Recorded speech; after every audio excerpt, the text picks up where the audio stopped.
Taoiseach, we must address events in Belfast over the last 48 hours. A knife attack on Monday night that was barbaric, vicious and depraved, the stuff of nightmares. The victim suffered horrific slash injuries to his eyes, his face and neck. And were it not for the selfless bravery of members of the community, including Matthew McTigron, putting himself at risk, jumping from his car and using his son's hurl to stop the brutal assault, the victim would surely have lost his life. I want to acknowledge and to thank the first responders on the scene and to acknowledge the swift action of the PSNI who apprehended the suspect of this heinous crime. He is now in custody and he now faces the full weight of the law and must pay a heavy price for this brutal crime. My thoughts, of course, are with the victim and his family as they live through this nightmare and as he continues to be treated in hospital. It was right that political leaders in the North came together to unequivocally condemn this attack and to call for the swift delivery of justice. The assault provoked genuine shock, disgust and anger across communities.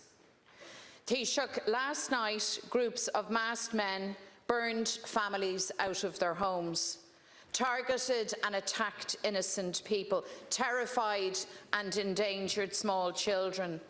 We witnessed racist intimidation and violence orchestrated by loyalist and far-right thugs. People hell-bent on whipping up hatred for their own ends. Many of those leading this violence are the same people who will burn tricolours on the top of bonfires on the 12th of July. What occurred last night echoes back to the pogroms on Bombay Street in 1969, when families and children were burnt out of their homes by loyalist mobs. Why? Because they were Catholic. Why? Because they were Irish. Many were forced to leave, fleeing for their lives across the border into Dundalk and beyond, refugees in their own country. This was inflicted on Irish nationalists time and again. And when we said never again, when we said that we would never allow anyone to be treated this way again, we meant it, and we meant anyone. Not Irish, not any community. Nobody has the right to spread fear, to intimidate, to terrify innocent families. And we have a duty to communities to show political leadership, to stand up for what is right. The good, decent people of Belfast have lived through division and hatred before. They wear the scars and the pain of those times, and they will not allow it happen again. They will not allow their peace and their better future to be robbed from them.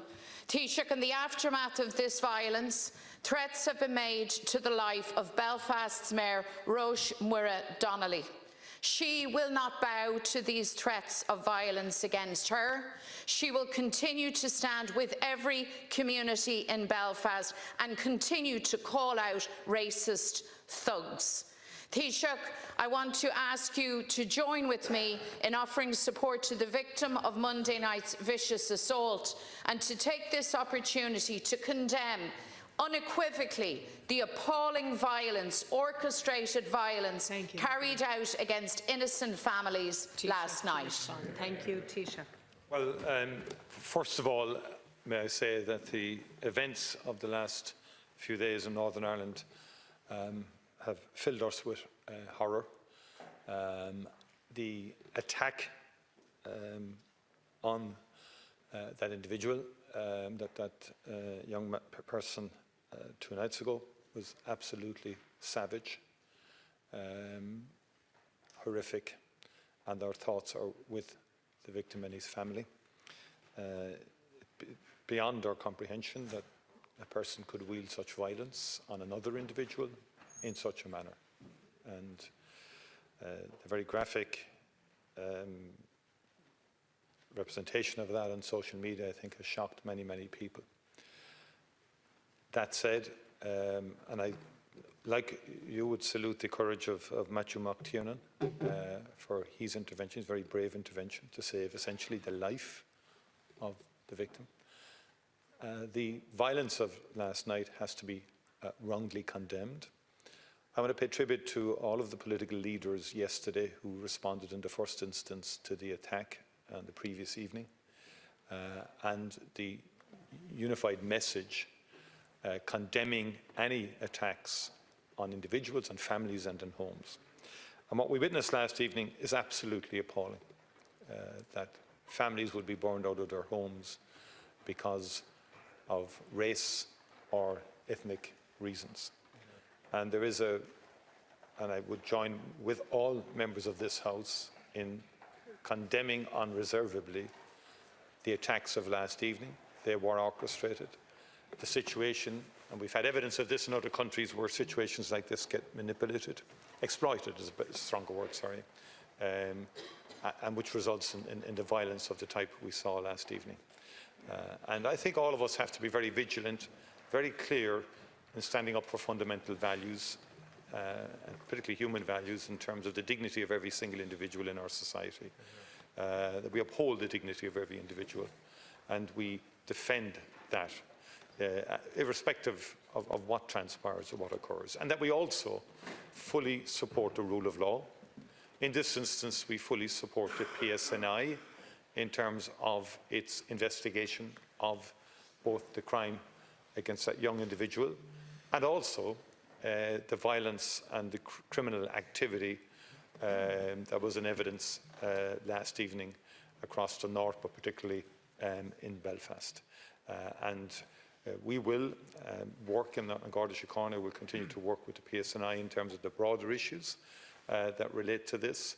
But more fundamentally, we must call on all citizens to support the police, in this instance the PSNI, to get swift justice in respect of the appalling attack 2 nights ago, but also in terms of those who targeted individuals in their homes, who burned out people from their homes, which brings back, yes, appalling incidents of that kind in the late 1960s and early 1970s, but has a particular manifestation in today's world. And I just watched some of the commentary from some social media outlets and indeed from some media platforms of a particular orientation or political disposition, which I think, to say the very least, was decidedly unhelpful in terms of how they portray the events of the last 48 hours. There can never be any implied justification for the attacks of last evening. Never can be any attempted rationalisation of it either. No one has the right to take the law into their own hands, and no one has the right to say to someone, you're not living here anymore. Thank you. Deputy MacDonald. Of course, Taoiseach, everyone has the right to live in safety, and that vicious, depraved assault causes all of us disgust. Savagery like this has no place on our streets in no part of Ireland. And of course, the perpetrator of an act like that must face the full weight of justice. The organised mobs, and this was organised, who burned families out of their homes, who terrified children, these are the same people, by the way, who in July will burn Irish tricolours on the top of their bonfires. They need to be faced down. Their organised racism needs to be faced down. And to carry out actions like that and then to threaten the life of Belfast First Citizen Rosh Murad Donnelly reflects just how serious this matter is. Again, can I invite you, Taoiseach, again to assert that we will jointly face this down, and can I ask you to address the issue of those threats to Belfast's first citizen? Well, such threats are appalling and must be wrongly condemned, and unfortunately it's become an increasing phenomenon in this era that there are increasing numbers of threats to public representatives across the board, and to threaten the Lord Mayor in the context of yesterday and the day before is appalling. and has to be condemned.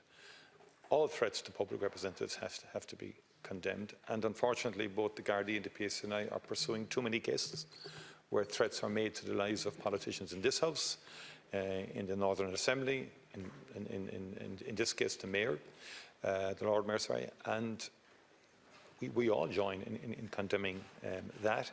And also, yes, we have to face down racism. We also have to make sure that our Gardaí here and the PSNI in the North are adequately resourced and supported without any equivocation in all communities to pursue these people and to pursue these people who seem to think that they can create an alternative legal or alternative framework to get their way. Deputy and they must be resisted by all of us. Deputy